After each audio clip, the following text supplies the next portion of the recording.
નમસ્કાર વિદ્યાર્થી મિત્રો, વિડીયો જોઈ રહેલા તમામ ધોરણ 10ના વિદ્યાર્થી મિત્રોનું આપણા સૌની આ યુટ્યુબ ચેનલમાં સ્વાગત છે. મિત્રો, આજના તાસમાં આપણે 3 મુદ્દાની ચર્ચા કરીશું. એક, વિષમ પરમાણુ કોને કહેવાય, બીજી ક્રિયાશીલ સમૂહની વાત કરીશું અને ત્રીજી સમાંતરની શ્રેણીની ચર્ચા કરીશું.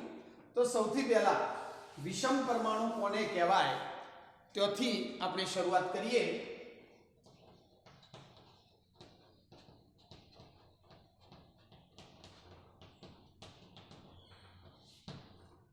चलो, विषम परमाणु एटले शुं? तो हाइड्रोकार्बनथी आपणे शरूआत करीए, कारण के आगळना तासोमां आपणे हाइड्रोकार्बन एटले शुं अने हाइड्रोकार्बननुं वर्गीकरण भणी गया छीए. हाइड्रोकार्बन एटले मात्र कार्बन अने हाइड्रोजन धरावता संयोजनने हाइड्रोकार्बन संयोजनो कहे छे. चलो, एक हाइड्रोकार्बन संयोजन हूँ अहींया बंधारणीय सूत्र एनुं लखुं.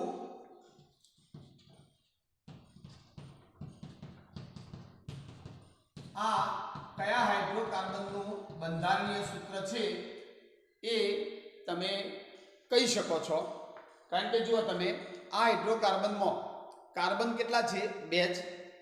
कार्बन कार्बन वच्चे एकल बंध छे एटले आ हाइड्रोकार्बन आल्केन समूहनो छे, आल्केन प्रकारनो छे.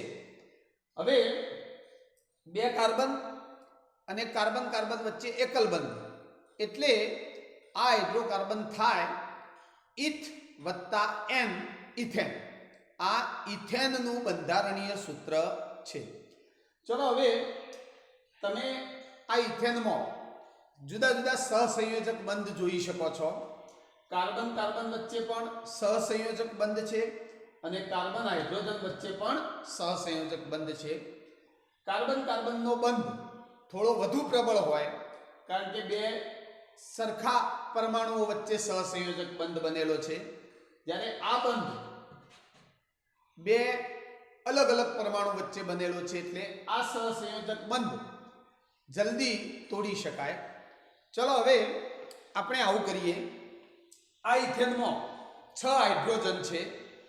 ए 6 हाइड्रोजनमांथी एक हाइड्रोजननुं विस्थापन करीए एटले के क्लोरीन परमाणु छे, क्लोरीन परमाणु.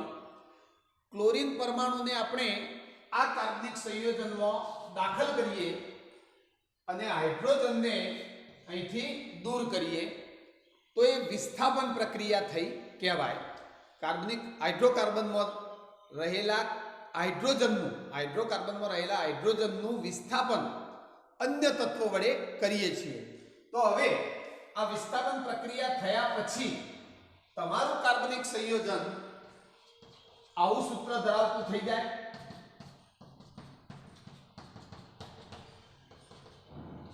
आवु थई जाय. अहींया जे हाइड्रोजन हतो ए हाइड्रोजन दूर थयो अने एनी जग्याए नवो कोई परमाणु, नवुं तत्व के जे कार्बन अने हाइड्रोजन सिवायनुं छे एवुं नवुं तत्व जोड़ाई गयुं. तो आवुं एक नवुं कार्बनिक संयोजन मळ्युं. हवे आ कार्बनिक संयोजन ने आपणे इथेन कही शकीए नहीं, कारण के आखुं कार्बनिक संयोजन अलग ज छे. तो विषम परमाणु एटले शुं?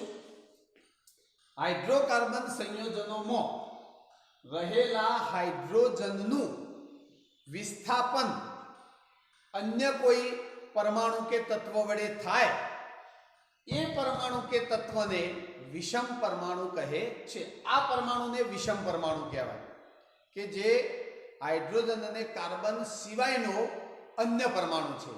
एटले सौथी पहेला तो विषम परमाणुनी व्याख्या समझो. विषम परमाणु कोने कहेवाय?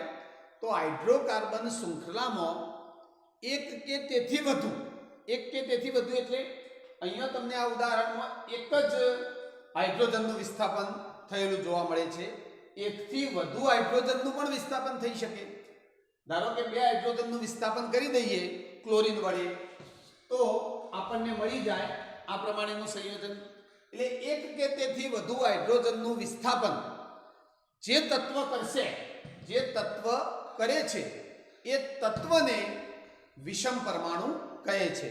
એટલે વ્યાખ્યા લખવી હોય તો આ રીતે આપણે લખી શકીએ હાઇડ્રોકાર્બન શૃંખલામાં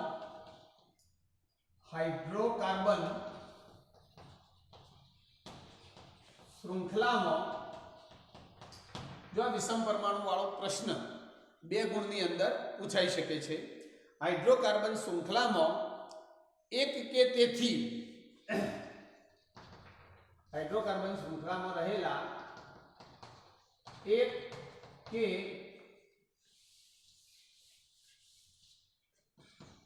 તેથી વધુ હાઇડ્રોજનનું વિસ્થાપન કરતા તત્વને વિષમ પરમાણુ કહે છે. વિષમ પરમાણુ કહે છે. હવે જ્યારે અન્ય કોઈ તત્વ વડે હાઇડ્રોજનનું વિસ્થાપન કરીએ ત્યારે કાર્બનની સંયોજકતા 4 સંતોષાયેલી રહે છે. એટલે ખાસ ધ્યાન આપજો કે તમે જ્યારે હાઇડ્રોકાર્બનમાં રહેલા હાઇડ્રોજનનું વિસ્થાપન અન્ય કોઈ તત્વ વડે કરશો તો પણ કાર્બનની સંયોજકતા 4 જળવાઈ રહેશે. અહીંયા તમે જુઓ, આપણે 2 હાઇડ્રોજનનું વિસ્થાપન 2 ક્લોરીન પરમાણુ વડે કરી દીધું તો કાર્બનની સંયોજકતા તો 4 છે જ. આ કાર્બનની આસપાસ 4 સહસંયોજક બંધ છે એટલે 4 સંયોજકતા છે. આની આસપાસ પણ 4 સંયોજકતા છે. એટલે ટૂંકમાં આ વિસ્થાપન પ્રક્રિયામાં કાર્બનની સંયોજકતા બદલાતી નથી, એના એ જ જળવાઈ રહે છે. હવે આવા વિષમ પરમાણુઓ કયા કયા હોઈ શકે? તો ઘણા બધા વિષમ પરમાણુઓ હાઇડ્રોકાર્બન સાથે વિસ્થાપન પ્રક્રિયા કરી શકે છે. થોડા ઉદાહરણ જોઈએ. એક તો વિષમ પરમાણુ તરીકે ક્લોરીન, બ્રોમીન, આયોડીન આવા બધા હેલોજન તત્વો હોઈ શકે. હેલોજન તત્વો એટલે આવર્ત કોષ્ટકમાં છેલ્લેથી આગળના એટલે કે 17મા સમૂહમાં જે તત્વો છે એ હેલોજન તત્વો કહેવાય, જેની અંદર ફ્લોરીન, ક્લોરીન, બ્રોમીન, આયોડીન આવા બધા તત્વો આવી જાય. તો આવા તત્વો વિષમ પરમાણુ તરીકે હોઈ શકે. એટલે પહેલું કે ક્લોરીન, બ્રોમીન, આયોડીન જેવા હેલોજન તત્વો આ હોઈ શકે. એ સિવાય ઓક્સિજન, નાઇટ્રોજન, સલ્ફર જેવા તત્વો પણ વિષમ પરમાણુ તરીકે જોડાઈ શકે છે. એટલે કે ઓક્સિજન, નાઇટ્રોજન, સલ્ફર જેવા તત્વો આ વિષમ પરમાણુ તરીકે હોઈ શકે છે. તો વિષમ પરમાણુમાં આટલું જ ભણવાનું છે. એકવાર સ્ક્રીનશોટ લઈ લો, પછી આપણે ક્રિયાશીલ સમૂહની વાત કરીએ. સ્ક્રીનશોટ લઈ લો. ચાલો હવે આપણે વાત કરીએ ક્રિયાશીલ સમૂહની. આ બધા નાના નાના મુદ્દા ખાસ સમજજો, જે તમને આગળના ધોરણોમાં ખાસ કામમાં લાગશે. અને 10મા માટે તો જે શીખવાડીએ છીએ પરીક્ષા માટે પણ ખૂબ અગત્યનું છે. તો હવે વાત કરીએ ક્રિયાશીલ સમૂહ. ક્રિયાશીલ સમૂહ કોને કહેવાય? આ પ્રશ્ન પણ 3 ગુણમાં પૂછાઈ શકે છે. ક્રિયાશીલ સમૂહ એટલે શું, એના ઉદાહરણો આપો. હવે જુઓ, ક્રિયાશીલ સમૂહ શબ્દની અંદર જ ક્રિયા શબ્દ બોલાય છે. ક્રિયા એટલે પ્રક્રિયા. રાસાયણિક સંયોજનો જે હોય, કાર્બનિક સંયોજનો, એ કાર્બનિક સંયોજનો જુદા જુદા રસાયણો સાથે રાસાયણિક પ્રક્રિયા કરતા હોય છે. હવે આ કાર્બનિક સંયોજનોની રાસાયણિક પ્રક્રિયાઓ કેવી થશે, કયા રસાયણ સાથે આ કાર્બનિક સંયોજન કેવી પ્રક્રિયા કરશે, એનો આધાર જે સમૂહ પરથી નક્કી થતો હોય એ સમૂહને કહેવાય ક્રિયાશીલ સમૂહ. દાખલા તરીકે હમણાં જ આપણે જોયું કે આ રીતે, ધારો કે ચલો આ એક કાર્બનિક સંયોજન છે. ચલો આ કાર્બનિક સંયોજનમાં હાઇડ્રોજન અને કાર્બન સિવાય ક્લોરીન આવેલું છે. તો આ ક્લોરીન વિષમ પરમાણુ કહેવાય. અને સાથે સાથે આ ક્લોરીન ક્રિયાશીલ સમૂહ કહેવાશે. કેમ આને ક્રિયાશીલ સમૂહ કેમ કહેવાય? કારણ કે આ જે સંયોજન છે આનું નામ છે ક્લોરોઇથેન. આને કહેવાય ક્લોરોઇથેન. કેવી રીતે નામ પાડ્યું આપણે આગળ જોવાના છીએ નામકરણમાં. આ ક્લોરોઇથેન છે. તો ક્લોરોઇથેનની રાસાયણિક પ્રક્રિયા કેવી થશે? કોઈ પણ રસાયણ સાથે આની રાસાયણિક પ્રક્રિયા કેવી થશે એ નક્કી કોણ કરશે? એ શાના આધારે નક્કી થશે? તો એ આના આધારે નક્કી થશે, માત્ર આ પરમાણુના આધારે, આ સમૂહના આધારે. તો આને ક્રિયાશીલ સમૂહ કહેવાય. ક્રિયાશીલ સમૂહ એટલે કાર્બનિક સંયોજનોની રાસાયણિક પ્રક્રિયાઓ જે પરમાણુ કે પરમાણુ સમૂહના આધારે નક્કી થાય છે એ પરમાણુ કે પરમાણુ સમૂહને ક્રિયાશીલ સમૂહ કહે છે. અહીંયા ક્લોરીનનો એક પરમાણુ છે. ક્યારેક પરમાણુનો સમૂહ પણ હોઈ શકે. દાખલા તરીકે ઇથેનોલનું હું ઉદાહરણ લઉં. ઇથેનોલ એટલે આ રીતે હોય. આ ઇથેનોલ છે. ચલો આમાં ક્રિયાશીલ સમૂહ થશે આ OH. ઓક્સિજન ને હાઇડ્રોજન ભેગા મળીને OH એક ક્રિયાશીલ સમૂહ થશે. તો અહીંયા તમે જુઓ, અહીંયા ક્લોરીન પરમાણુ હતો, જ્યારે અહીંયા શું છે? પરમાણુઓનો સમૂહ છે. એકથી વધુ પરમાણુઓ ભેગા થઈ અને આખો OH નામનો સમૂહ બનાવે છે. તો આવો સમૂહ હોય, પરમાણુઓનો સમૂહ હોય કે પરમાણુ હોય, એના આધારે રાસાયણિક પ્રક્રિયા નક્કી થાય છે. અને આ પરમાણુ કે પરમાણુ સમૂહ ક્રિયાશીલ સમૂહ તરીકે ઓળખાય છે. એટલે વ્યાખ્યા આવી થાય: કાર્બનિક સંયોજનોની રાસાયણિક પ્રક્રિયાઓ જે પરમાણુ કે પરમાણુ સમૂહના આધારે નક્કી થતી હોય તે પરમાણુ કે પરમાણુ સમૂહને ક્રિયાશીલ સમૂહ કહે છે. વ્યાખ્યા લખી લઈએ, પછી ક્રિયાશીલ સમૂહના ઉદાહરણો જોઈ લઈએ. તો વ્યાખ્યા આવી છે: કાર્બનિક સંયોજનોની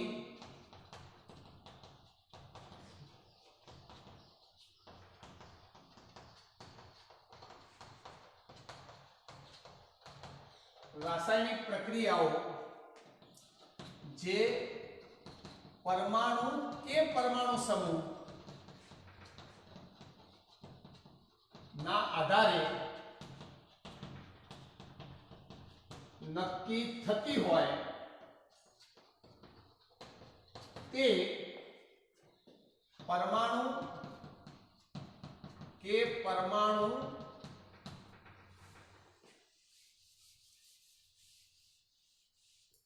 સમૂહને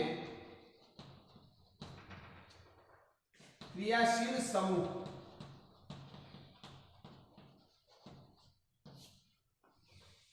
કહે છે.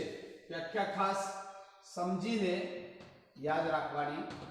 જો ફરી એકવાર, કાર્બનિક સંયોજનોની રાસાયણિક પ્રક્રિયાઓ જે પરમાણુ કે પરમાણુ સમૂહના આધારે નક્કી થતી હોય તે પરમાણુ કે પરમાણુ સમૂહને ક્રિયાશીલ સમૂહ કહે છે. હવે ક્રિયાશીલ સમૂહ વિશે થોડું જાણો. એક સરખો ક્રિયાશીલ સમૂહ ધરાવતા જુદા જુદા કાર્બનિક સંયોજનો હોય. દાખલા તરીકે સમજાવું તમને. CH3CH2Cl આ છે ક્લોરોઇથેન. ક્લોરોઇથેન. અને બીજું છે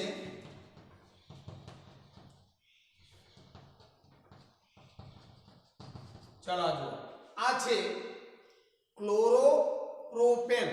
ક્લોરોપ્રોપેન. અને આ છે ક્લોરોઇથેન. બંને કાર્બનિક સંયોજનો આમ તો અલગ અલગ છે, પણ બંનેમાં ક્રિયાશીલ સમૂહ સરખો છે.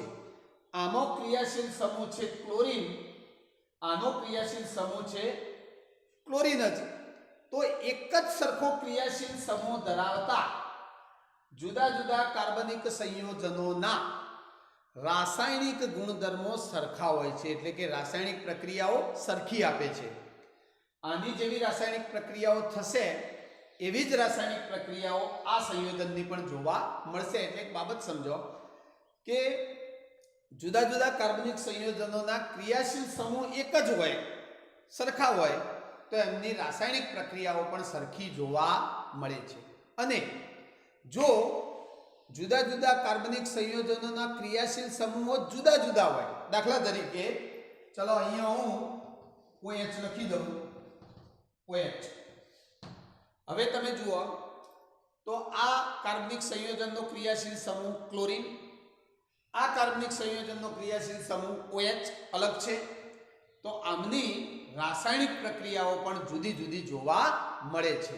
એટલે કે ટૂંકમાં સમજો તો સરખો ક્રિયાશીલ સમૂહ ધરાવતા કાર્બનિક સંયોજનોની રાસાયણિક પ્રક્રિયાઓ, રાસાયણિક ગુણધર્મો સરખા હોય અને જુદો જુદો ક્રિયાશીલ સમૂહ ધરાવતા હોય એવા સંયોજનોની રાસાયણિક પ્રક્રિયાઓ જુદી જુદી હોય છે. ટૂંકમાં ક્રિયાશીલ સમૂહના આધારે એ સંયોજનનું નામ પણ પડશે અને એ સંયોજનની રાસાયણિક પ્રક્રિયાઓ પણ એ સમૂહના કારણે જ થતી હોય છે. એટલે કોઈપણ કાર્બનિક સંયોજનમાં ક્રિયાશીલ સમૂહનું મહત્વ ખૂબ વધુ હોય છે. હવે કેટલાક ક્રિયાશીલ સમૂહના ઉદાહરણો જોઈએ અને તમે જુઓ કે આ ક્રિયાશીલ સમૂહમાં વિષમ પરમાણુઓ જોડાઈને ક્રિયાશીલ સમૂહ બનતો હોય છે. તો એવા કેટલાક ઉદાહરણો જોઈએ ક્રિયાશીલ સમૂહના, જ્યાં પ્રશ્ન પૂછાય 2 કે 3 ગુણમાં, તો તમે એ ઉદાહરણો લખી શકો. ચલો આપણે એક કોષ્ટક જેવું બનાવીએ. પહેલા વિષમ પરમાણુ,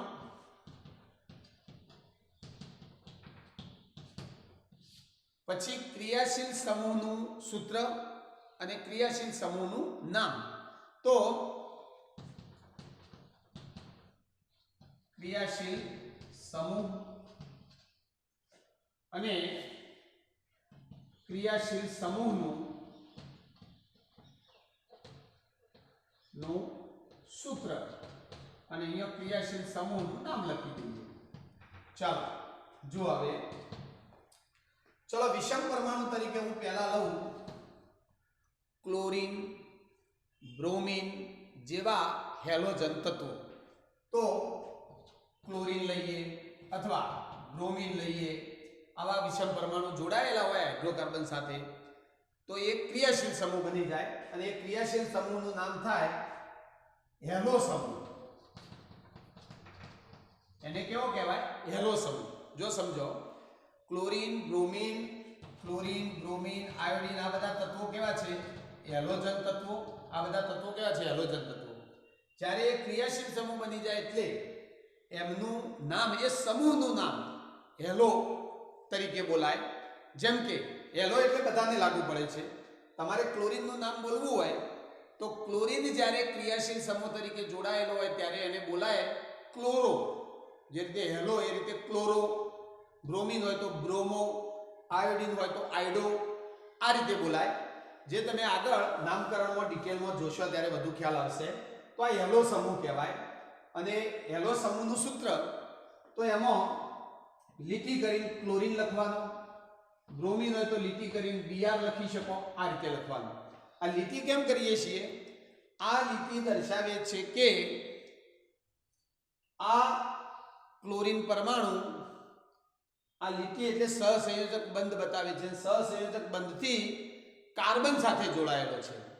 એટલે લીટી કરીને હંમેશા ક્રિયાશીલ સમૂહ લખાય. કોઈ પણ ક્રિયાશીલ સમૂહ હોય લીટી કરીને લખવાની. લીટી એવું બતાવશે કે આ પરમાણુ કાર્બન સાથે જોડાયેલો છે. હવે બીજું લઈએ ઉદાહરણ ઓક્સિજનનું. વિષમ પરમાણુ તરીકે કયો લઈએ? ઓક્સિજન. હવે એકલો ઓક્સિજન તો ના જોડાયેલો હોય, પણ આ રીતે ઓક્સિજન જુદી જુદી રીતે કાર્બનની શૃંખલા સાથે જોડાઈ શકે. એમાં 4 પ્રકારના ક્રિયાશીલ સમૂહ આવી જાય. એની અંદર એક આવી જાય આલ્કોહોલ, જો સમજવા જેવું છે. બીજું આવી જાય આલ્ડીહાઇડ, આ બધા વિશે ડિટેલમાં પછી ભણવાના જ છીએ. પછી આવી જાય કીટોન અને ચોથું આવશે કાર્બોક્સિલિક એસિડ. Carboxylic acid. અને આનાથી વધુ આગળ આવે છે, પણ તમારે 10મા ધોરણમાં 10માના લેવલ પૂરતું કેટલાક જ ક્રિયાશીલ સમૂહ ભણવાના છે. હવે આલ્કોહોલ. આલ્કોહોલ એ ક્રિયાશીલ સમૂહનું નામ છે. તો આલ્કોહોલ ક્રિયાશીલ સમૂહ કેવો હોય? તો આલ્કોહોલ ક્રિયાશીલ સમૂહમાં O અને H બે પરમાણુઓનો સમૂહ બની અને આલ્કોહોલ સમૂહ બને છે. એટલે એનું સૂત્ર થાય OH અને લીટી કરવાની આ રીતે. આ લીટી શું બતાવે છે કે OH માંથી ઓક્સિજન પરમાણુ કાર્બન સાથે જોડાયેલો છે. એટલે કે કાર્બનની આવી શૃંખલા હોય તો આ OH આ રીતે તમે બતાવો તો આ કાર્બન સાથે OH માંથી શું જોડાયેલું છે? ઓક્સિજન જોડાયેલો છે. એટલે ઓક્સિજનની આગળ સાથે આપણે લીટી દર્શાવીએ છીએ. તો આલ્કોહોલ એટલે OH સમૂહ યાદ રાખવાનું. પછી આલ્ડીહાઇડ.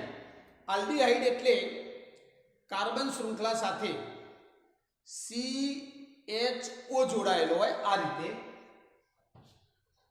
કાર્બન એની સાથે ડબલ બોન્ડથી ઓક્સિજન જોડાયેલો હોય અને અહીંયા હોય હાઇડ્રોજન. આ સમૂહ આલ્ડીહાઇડ કહેવાય. હાલ આવા સમૂહ યાદ રાખો. આગળના તાસમાં આપણે નામકરણ જોઈશું ત્યારે ખાસ સમજીશું આના વિશે ડિટેલમાં. હાલ તો ક્રિયાશીલ સમૂહની ટૂંક નોંધ માટે આલ્ડીહાઇડ એટલે લીટી કરીને CHO. આ યાદ રાખો, લીટી કરીને CHO. કારણ કે અહીંયા 3 પરમાણુ છે. 3 પરમાણુમાંથી કાર્બનની શૃંખલા સાથે કયો જોડાયેલો હોય? કાર્બન. એટલે આ આલ્ડીહાઇડ કહેવાય. કીટોન, તો કીટોનમાં આવી રીતે આવશે C ડબલ બોન્ડ O અને એની બંને બાજુ લીટી કરવાની. એનો અર્થ એવો થાય કે આ બાજુ પણ કાર્બન જોડાયેલો હોય, બીજી બાજુ પણ કાર્બન જોડાયેલો હોય, તો એને કીટોન ક્રિયાશીલ સમૂહ કહેવાય. પછી કાર્બોક્સિલિક એસિડ, તો એમાં આવશે આ રીતે C double bond O OH. આ કાર્બોક્સિલિક એસિડ ક્રિયાશીલ સમૂહ કહેવાય. એમાં કાર્બનની શૃંખલા સાથે, કાર્બનની શૃંખલા એટલે આપણો જે હાઇડ્રોકાર્બનની શૃંખલા હોય, કાર્બન કાર્બનની શૃંખલા, એમાં કાર્બન સાથે આ બંધથી આ કાર્બન જોડાયેલો હોય. તો આ જુદા જુદા ક્રિયાશીલ સમૂહો થયા. આવા ઘણા બધા ક્રિયાશીલ સમૂહો છે. તમારે માત્ર આટલા જ ભણવાના છે. આગળ 11-12 સાયન્સમાં ડિટેલમાં આના વિશે અભ્યાસ આવે છે, પણ હાલ તમારા માટે આ પાયાની બાબત છે. તો આ ક્રિયાશીલ સમૂહની ટૂંક નોંધ થઈ ગઈ. વ્યાખ્યા અને આ ક્રિયાશીલ સમૂહના થોડા ઉદાહરણો યાદ રાખવાના હેતુલક્ષી પ્રશ્ન તરીકે અથવા તો 2 કે 3 ગુણના પ્રશ્નમાં સીધું પૂછાઈ શકે છે. ચલો એકવાર સ્ક્રીનશોટ લઈ લો. પછી આપણે વાત કરીએ સમાનધર્મી શ્રેણીની. ચાલો હવે આગળનો મુદ્દો છે સમાનધર્મી શ્રેણી. સમાનધર્મી શ્રેણી કોને કહેવાય સમજવાનું છે. ચલો અગત્યનો મુદ્દો છે સમાનધર્મી શ્રેણી એટલે શું? સમાનધર્મી શ્રેણી કોને કહેવાય? તો જુઓ, ઉદાહરણથી સમજવાનો પ્રયત્ન કરીએ, કારણ કે આ પ્રશ્નમાં આપણે સમાનધર્મી શ્રેણીની વ્યાખ્યા તથા સમાનધર્મી શ્રેણીની લાક્ષણિકતાઓ ભણવાના છીએ. એટલે આખો પ્રશ્ન 3 ગુણનો થઈ જાય. એટલે બરાબર સમજીને એક એક મુદ્દો યાદ રાખવાનો છે. ચલો પહેલા તો સમાનધર્મી શ્રેણીને સમજીએ. સમાનધર્મી શ્રેણી એટલે શું? ચલો આપણે આગળના તાસમાં આલ્કેન શ્રેણી, આલ્કીન શ્રેણી, આલ્કાઇન શ્રેણી વિશે ભણી ગયા છીએ. આલ્કેન શ્રેણીની હું વાત કરું અને તમને પૂછીએ કે આલ્કેન શ્રેણીનું સામાન્ય સૂત્ર શું? તો આલ્કેન શ્રેણીનું સામાન્ય સૂત્ર થાય CnH2n+2. આ થાય આલ્કેન શ્રેણી, જેનું સામાન્ય સૂત્ર થાય CnH2n+2. હવે આલ્કેન શ્રેણીના ક્રમિક લાઈનસરું બધા સભ્યો લખું. તો આલ્કેન શ્રેણીનો પહેલો સભ્ય કયો? તો પ્રથમ સભ્ય મેળવવા માટે n ની જગ્યાએ 1 મૂકું તો આલ્કેન શ્રેણીનો પ્રથમ સભ્ય થાય C1H4. 1 લખવાનો હોય નહીં એટલે CH4 લખીએ, જેને મિથેન કહીએ છીએ. હવે આલ્કેન શ્રેણીનો બીજો ક્રમિક સભ્ય, ક્રમિક એટલે વારાફરતી આવતો હોય સભ્ય, તો બીજો સભ્ય થાય ઇથેન, જેનું સૂત્ર થાય C2H6. ત્રીજો સભ્ય થાય C3H8, જેને કહેવાય પ્રોપેન. ચોથો સભ્ય બ્યુટેન. પાંચમો સભ્ય પેન્ટેન. છઠ્ઠો સભ્ય હેક્ઝેન. આ રીતે તમે લખી શકો છો. તો આ આલ્કેન શ્રેણીની વાત કરીએ છીએ. આલ્કેન શ્રેણીના ક્રમિક સભ્યો લખ્યા. ચલો હવે તમે જુઓ, આમાંનો હું કોઈક પણ એક સભ્ય પસંદ કરું ચલો મેં પસંદ કર્યો રેન્ડમલી કોઈ પણ એક સભ્ય પસંદ કરું, આ સભ્ય પસંદ કર્યું, બરાબર. ચલો આ સભ્યના પાડોશી સભ્યો કયા, એટલે કે આ જે આલ્કેન શ્રેણીનો ત્રીજા નંબરનો સભ્ય છે પ્રોપેન, એની પહેલોનો સભ્ય કયો, તો આની પહેલોનો સભ્ય થાય આ, અને આની પછીનો સભ્ય કયો તો આ થાય. ચલો હવે તમે ચેક કરો કે આલ્કેન શ્રેણીનો કોઈ પણ સભ્ય લઈએ તો એના પહેલોના સભ્ય અને એના વચ્ચે તફાવત કેટલો છે, પરમાણુઓનો તફાવત. તો તફાવત છે અહીંયા 3 કાર્બન, અહીંયા 2 કાર્બન, એટલે તફાવત બાદ બાકી કરો તો 3 માંથી 2 જાય તો 1. ચલો હાઇડ્રોજન અહીંયા 8, અહીંયા 6, એટલે 2 હાઇડ્રોજનનો તફાવત. તો તફાવત કેટલો છે, CH2 જેટલો, આટલો તફાવત થયો. ચલો હવે આ આલ્કેન શ્રેણીના સભ્યના પછીના સભ્ય સાથે, પછીના ક્રમિક સભ્ય સાથે તફાવત ચેક કરીએ તો આ બેમાં તફાવત કેટલો, 4 કાર્બન 3 કાર્બન, એટલે 1 કાર્બનનો. એના પછી હાઇડ્રોજનનો તફાવત જો 10 અને 8, એટલે 2 નો, બરાબર. આવી રીતે તમે કોઈ પણ બે પાસેના સભ્યોના તફાવત ચેક કરશો તો તમને હંમેશા તફાવત જોવા મળશે CH2 જેટલો, અને આ CH2 જેટલો તફાવત જોવા મળે તો આવી જે શ્રેણી હોય એને કહેવાય સમાનધર્મી શ્રેણી. આલ્કેન શ્રેણી એ કેવી શ્રેણી છે, સમાનધર્મી શ્રેણી છે. એ જ રીતે આલ્કીન શ્રેણી પણ સમાનધર્મી છે. તમે આલ્કીનનો ઉદાહરણ લખજો, ઇથિન, પ્રોપીન, બ્યુટીન, પેન્ટીન, અને એમાં પાસેના બે સભ્યો વચ્ચે તફાવત ચેક કરજો તો તમને CH2 જેટલો તફાવત જોવા મળશે. 1 કાર્બન 2 હાઇડ્રોજન જેટલો તફાવત હશે. આલ્કાઇનમાં પણ એટલો જ તફાવત જોવા મળે છે. એટલે આપણે કહી શકીએ કે આલ્કેન, આલ્કીન અને આલ્કાઇન આ બધી સમાનધર્મી શ્રેણીઓ છે. આ સમાનધર્મી શ્રેણી છે. એવી બીજી પણ સમાનધર્મી શ્રેણી છે, એની હું વાત કરું, આલ્કોહોલ શ્રેણી. જો આ નવી શ્રેણી છે, ધ્યાન રાખજો, આલ્કોહોલ શ્રેણી. હવે આલ્કોહોલ શ્રેણીનું સામાન્ય સૂત્ર થાય. સામાન્ય સૂત્ર એટલે તમે કોઈ પણ આલ્કોહોલનું સૂત્ર, કોઈ પણ સભ્યનું સૂત્ર એ સામાન્ય સૂત્ર ઉપરથી લખી શકો. આલ્કોહોલ શ્રેણીનું સામાન્ય સૂત્ર થાય CnH2n+1OH, બરાબર. આ OH એક ક્રિયાશીલ સમૂહ છે. આ આલ્કોહોલ થયો આખો. ચલો મારે આલ્કોહોલ શ્રેણીનો પહેલો સભ્ય લખવો હોય તો પહેલો સભ્ય n = 1 મૂકું એટલે મને પહેલા સભ્યનું સૂત્ર મળી જાય. પ્રથમ સભ્ય 1 મૂકી દો તો C1H3 2 × 2 = 3 OH 1 લખવાનો હોય ને.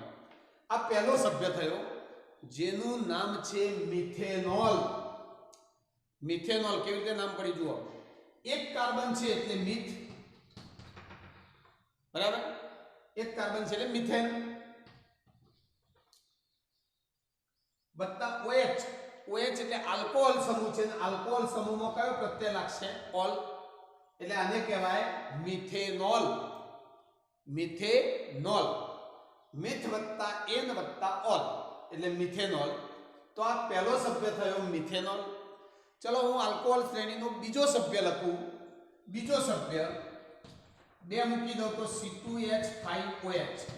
આ બીજો સભ્ય થયો જેનું નામ છે ઇથેનોલ. ઇથેનોલ. ત્રીજો સભ્ય લખું તો 3 મૂકી દો, આનું નામ છે પ્રોપેનોલ. ચોથો સભ્ય લખું તો થશે બ્યુટેનોલ. તો હવે આપણે ચેક કરીએ કે આલ્કોહોલ શ્રેણી સમાનધર્મી છે કે નહીં. ચેક કરવું છે આ શ્રેણી સમાનધર્મી છે કે નહીં. જે રીતે આલ્કેન, આલ્કીન અને આલ્કાઇન આ બધી સમાનધર્મી શ્રેણીઓ હતી, એ રીતે આલ્કોહોલ શ્રેણી સમાનધર્મી છે કે નહીં. તો ચેક કરવા માટે તમે 2 ક્રમિક આલ્કોહોલનો તફાવત ચેક કરો. ચલો હું આ બેના વચ્ચેનો તફાવત ચેક કરું. આમાં ને આમાં કેટલો તફાવત છે? ચલો અહીંયા એક કાર્બન, અહીંયા બે કાર્બન, એટલે તફાવત બાદબાકી કરો તો બેમાંથી એક જાય તો એક, એટલે C. ચલો હાઇડ્રોજન 5 અને 3 એટલે બે હાઇડ્રોજન. ઓક્સિજન સરખા, આ હાઇડ્રોજન સરખા, એટલે તફાવત થયો CH2 જેટલો. ચલો હવે આટલો ને આટલો તફાવત આખી શ્રેણીમાં પાસેના બે સભ્યો વચ્ચે જોવા મળે છે કે નહીં ચેક કરો. ચલો હવે આ બેનો તફાવત હું ચેક કરું. આ બેનો તો કાર્બન 1, હાઇડ્રોજન 7 અને 5 એટલે 2. આ તો સરખું જ છે OH. ચલો આ ચેક કરું તો આમાં પણ 4 અને 3 એટલે 1, હાઇડ્રોજન 2. તો એક સરખો તફાવત જોવા મળે છે. એટલે આ શ્રેણીના ક્રમિક સભ્યોમાં તફાવત એક સરખો જોવા મળે છે, માટે આપણે કહી શકીએ કે આલ્કોહોલ શ્રેણી પણ સમાનધર્મી શ્રેણી છે. તો સમાનધર્મી શ્રેણી હવે સમજો તમે કોને કહેવાય? સમાન ક્રિયાશીલ સમૂહ ધરાવતા હોય. તમે જુઓ આ આલ્કોહોલ શ્રેણીમાં જેટલા પણ સભ્યો છે એ બધા સભ્યોનો ક્રિયાશીલ સમૂહ તમે જુઓ તો આનો ક્રિયાશીલ સમૂહ કયો? OH. આનો એક ક્રિયાશીલ સમૂહ કયો? OH. આનો ક્રિયાશીલ સમૂહ OH. એક સરખો ક્રિયાશીલ સમૂહ હોવો જરૂરી છે, અને એક સરખો ક્રિયાશીલ સમૂહ હોય તો જ એ બધા સભ્યો એક શ્રેણીના કહેવાય. એટલે એક જ શ્રેણીના હોવા જોઈએ, એટલે કે સમાન ક્રિયાશીલ સમૂહ ધરાવતા હોય. એવા કાર્બનિક સંયોજનોની શ્રેણીના દરેક સભ્યને તમે ચેક કરશો, તો એ દરેક સભ્યના પહેલોનો સભ્ય અને પછીનો સભ્ય એકબીજાથી CH2 જેટલો તફાવત દર્શાવતા હોય તો એવી શ્રેણીને સમાનધર્મી શ્રેણી કહે છે. આખી વ્યાખ્યા લખીએ, આપણે સમજીને આખી વ્યાખ્યા લખીએ. સમાન ક્રિયાશીલ સમૂહ ધરાવતા જે કાર્બનિક સંયોજનોની શ્રેણીનો દરેક સભ્ય તેની પહેલોના કે પછીના ક્રમિક સભ્યથી CH2 જેટલો તફાવત ધરાવતો હોય તો એવી શ્રેણીને સમાનધર્મી શ્રેણી કહે છે. આ વ્યાખ્યા થઈ. ચલો એકવાર વ્યાખ્યા વ્યવસ્થિત લખી દઈએ. સમાન ક્રિયાશીલ સમૂહ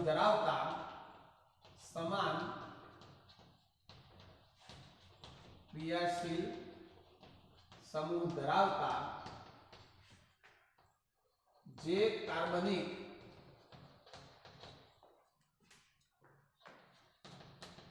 સંયોજનોની શ્રેણીનો દરેક સભ્ય, સમાન ક્રિયાશીલ સમૂહ ધરાવતા જે કાર્બનિક સંયોજનોની શ્રેણીનો દરેક સભ્ય તેની પહેલાના તથા પછીના ક્રમિક સભ્ય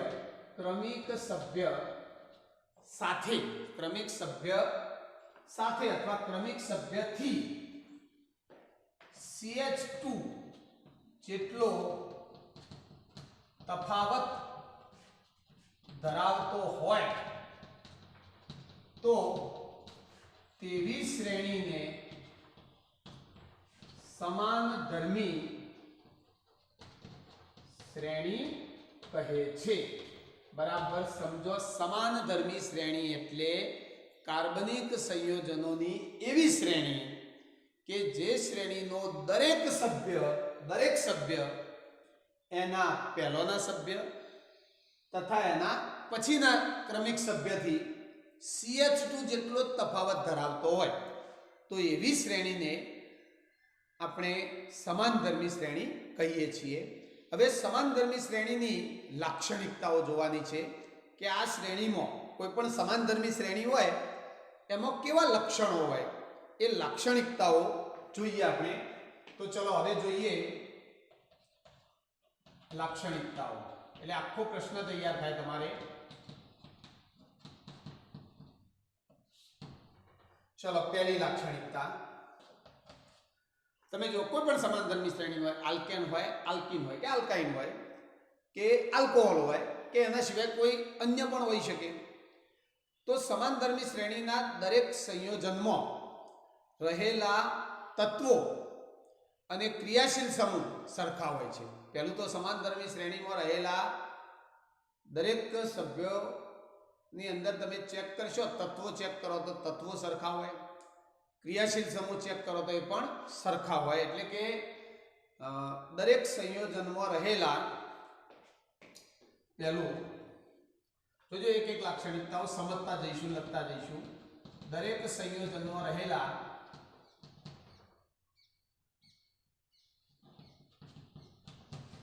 તત્વો અને ક્રિયાશીલ સમૂહ સમાન હોય છે. દાખલા તરીકે કોઈ એક સમાનધર્મી શ્રેણી હું લખી દઉં અને એ શ્રેણીને સમજી સમજીને બધી લાક્ષણિકતાઓ લખતા જઈએ. ચલો આપણે હમણાં જ જોઈએ મિથેનોલ, ઇથેનોલ, પ્રોપેનોલ, બ્યુટેનોલ, પેન્ટેનોલ.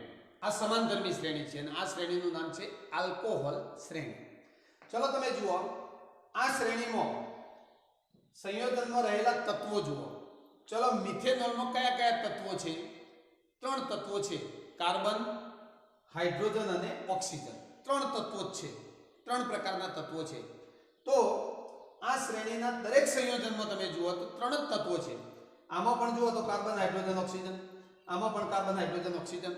એટલે સમાનધર્મી શ્રેણીના સંયોજનમાં કોઈ પણ સંયોજન તમે ચેક કરશો તો તત્વો સરખા હશે અને ક્રિયાશીલ સમૂહ પણ સરખો હશે. ચલો આ બધામાં ક્રિયાશીલ સમૂહ તમે જોઈ શકો છો, એક સરખો ક્રિયાશીલ સમૂહ બધા જ સંયોજનો ધરાવે છે. એટલે પહેલો મુદ્દો સમજો, દરેક સંયોજનોમાં રહેલા તત્વો અને ક્રિયાશીલ સમૂહ સમાન હોય છે. બરાબર. ચલો બીજી લાક્ષણિકતાઓ જોઈએ. તો સમાનધર્મી શ્રેણીમાં દરેક સભ્યને એક સામાન્ય આણ્વીય સૂત્ર દ્વારા દર્શાવી શકાય છે. કોઈ પણ સભ્ય લો તો એને એક કોમન સૂત્ર, સામાન્ય સૂત્રથી દર્શાવી શકાય છે. સમજી શકશો તમે. તો લખી શકીએ. બીજો પછી સમજીએ. શ્રેણીના દરેક સભ્યને એક સામાન્ય આણ્વીય સૂત્ર દ્વારા દર્શાવી શકાય છે. દાખલા તરીકે સમજો, જો સમાનધર્મી શ્રેણી હોય તો એ સમાનધર્મી શ્રેણીનું એક ચોક્કસ આણ્વીય સૂત્ર હોય, સામાન્ય આણ્વીય સૂત્ર હોય. એ સામાન્ય આણ્વીય સૂત્રમાં તમે એનની જગ્યાએ 1 2 3 4 જુદા જુદા અંકો મૂકી અને એ શ્રેણીના સભ્યોના સૂત્રો બનાવી શકો. એટલે સામાન્ય આણ્વીય સૂત્રથી એને દર્શાવી શકાય.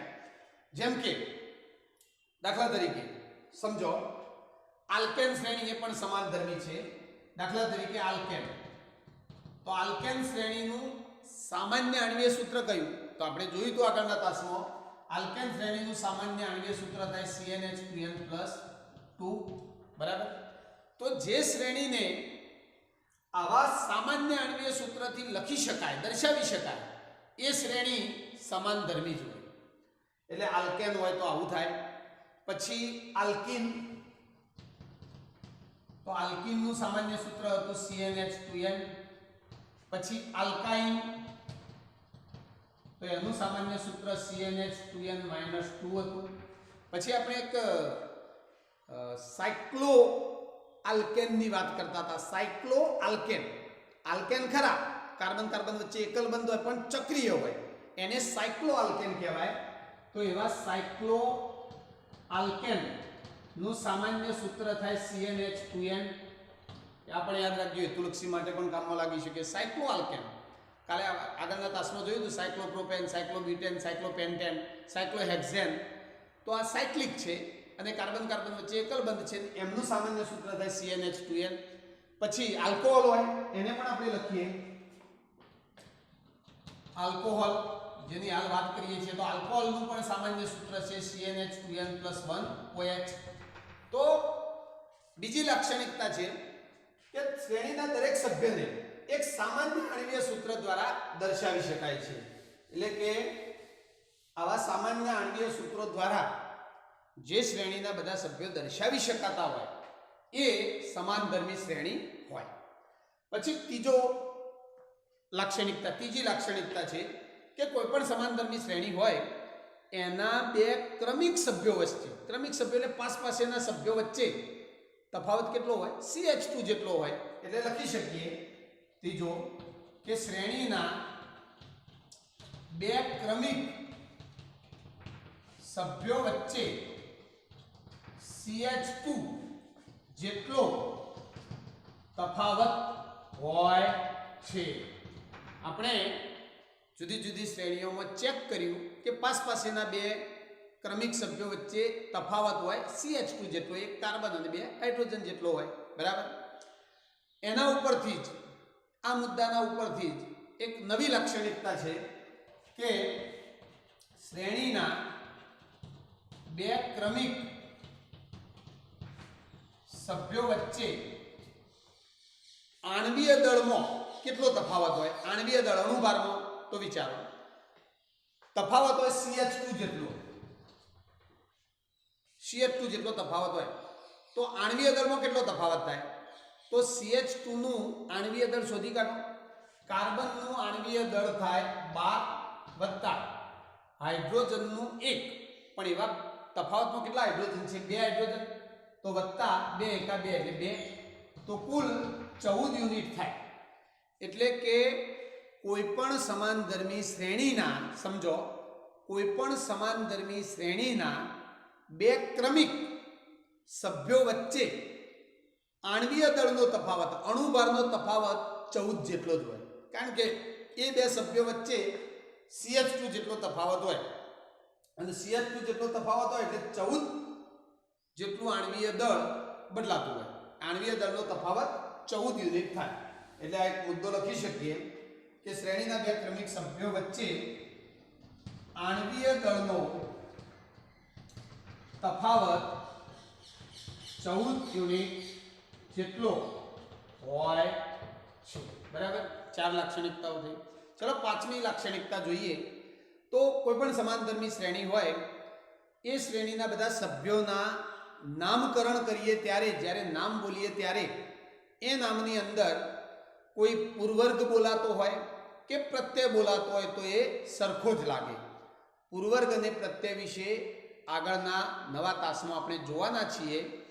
હાલ મુદ્દો લખી દઈએ કે સમાનધર્મી શ્રેણી હોય તો દરેક સભ્યના નામકરણમાં, જ્યારે નામ બોલીએ ત્યારે નામકરણમાં લાગતો પૂર્વર્ગ અને પ્રત્યય સમાન હોય છે. થોડું સમજાય તો પૂર્વર્ગ પ્રત્યય ધ્યાન રાખો. ધારો કે ધ્યાન રાખજો. ચલો આ એક હું કાર્બનિક સંયોજન લખું છું. ચલો આ સૂત્ર શાનું છે? આ સૂત્ર છે ક્લોરોઇથેન. આને કહેવાય ક્લોરોઇથેન. હવે આ નામકરણમાં તમે જુઓ, આ નામકરણમાં ક્લોરો શબ્દ, આ ક્લોરો શબ્દ એ શું કહેવાય? પૂર્વર્ગ કહેવાય. પૂર્વર્ગ એટલે નામની આગળ બોલાતો શબ્દ, આને કહેવાય પૂર્વર્ગ. અને ઇથેનમાં પાછળ પ્રત્યય લાગે છે એન. આ ઇથેનની અંદર પાછળ તમે ઇથેન બોલો એટલે શું બોલાય છે? એન પ્રત્યય લાગે છે, એન. તો આ એન પ્રત્યય કહેવાય. એનને શું કહેવાય? પ્રત્યય કહેવાય. એટલે કોઈ પણ સમાનધર્મી શ્રેણી હોય એ શ્રેણીની અંદર જો પૂર્વર્ગ હોય તો એક સરખો પૂર્વર્ગ બધાના નામમાં બોલાતો હોય તો, ના હોય તો સવાલ જ નથી. પ્રત્યય હોય, પ્રત્યય તો હોય જ, અને પ્રત્યય હોય તો એ એક સરખો જ હોય. એટલે ટૂંકમાં દરેક સભ્યનું જ્યારે નામકરણ કરીએ, નામ બોલીએ ત્યારે લાગતો પૂર્વર્ગ અને પ્રત્યય સમાન હોય છે. બરાબર. ચલો પછી છઠ્ઠી લાક્ષણિકતા છે કે સમાનધર્મી શ્રેણીના દરેક સભ્યોના રાસાયણિક ગુણધર્મો સરખા હોય. કારણ કે રાસાયણિક ગુણધર્મો સરખા હોય એનું કારણ છે કે દરેક સભ્યોની અંદર ક્રિયાશીલ સમૂહ સરખો હોય અને એ ક્રિયાશીલ સમૂહના આધારે જ રાસાયણિક ગુણધર્મો નક્કી થતા હોય. એટલે ક્રિયાશીલ સમૂહ સરખો હોય તો રાસાયણિક ગુણધર્મો પણ સમાન હોય.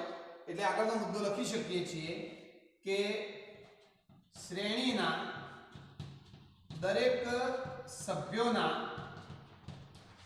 રાસાયણિક ગુણધર્મો સમાન હોય છે. રાસાયણિક ગુણધર્મો કેવા હોય? સમાન હોય છે. અને છેલ્લી લાક્ષણિકતા જોઈએ તો કોઈ પણ સમાનધર્મી શ્રેણી તમે લો, એ સમાનધર્મી શ્રેણીમાં એક સભ્ય પછી બીજો સભ્ય ત્રીજો સભ્ય એમ આગળ વધતા જો તો અણુભાર વધવાનો, આણ્વીય દળ વધવાનું, અને આણ્વીય દળ કેટલું વધવાનું? 14 જેટલું વધ્યા જવાનું. હવે આણ્વીય દળ જેમ જેમ વધે, આણ્વીય દળ જેમ જેમ વધે, દાખલા તરીકે methane, ethane, propane, butane, pentane આગળ વધતા જો એમ આણ્વીય દળ વધશે. આણ્વીય દળ વધશે એમ ભૌતિક ગુણધર્મો બદલાશે. કારણ કે ભૌતિક ગુણધર્મો આણ્વીય દળ ઉપર આધાર રાખશે, રાસાયણિક ગુણધર્મો નહીં બદલાય.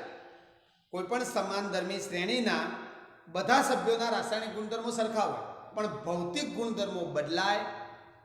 ભૌતિક ગુણધર્મો એટલે એનો સ્વભાવ, એનો રંગ, એની ઘનતા, એનું ગલન બિંદુ, ઉત્કલન બિંદુ, એનું ભૌતિક સ્વરૂપ, ભૌતિક અવસ્થા બદલાય.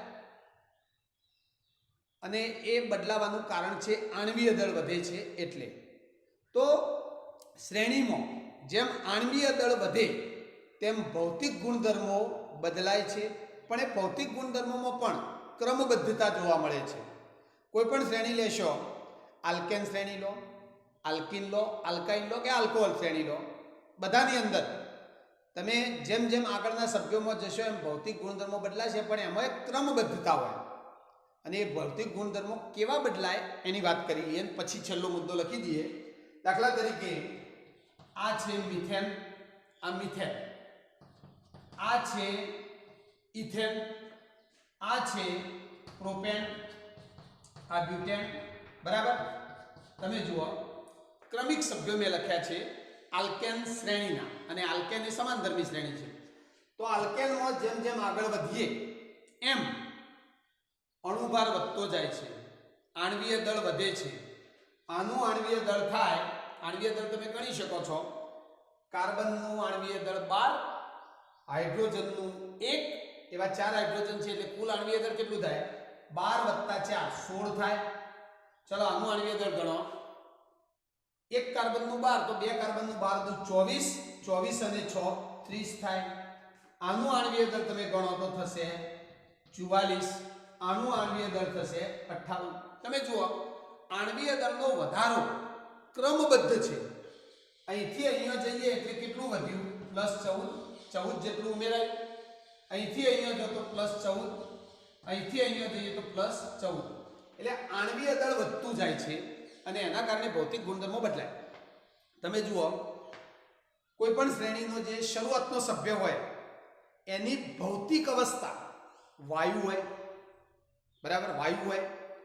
જેમ જેમ આગળ વધતા જો એમ પ્રવાહી અવસ્થા થતી જાય. જેમ જેમ આણ્વીય દળ વધતું જાય એમ વાયુમાંથી પ્રવાહીને, પ્રવાહીમાંથી આગળ વધતો ઘન અવસ્થા થશે.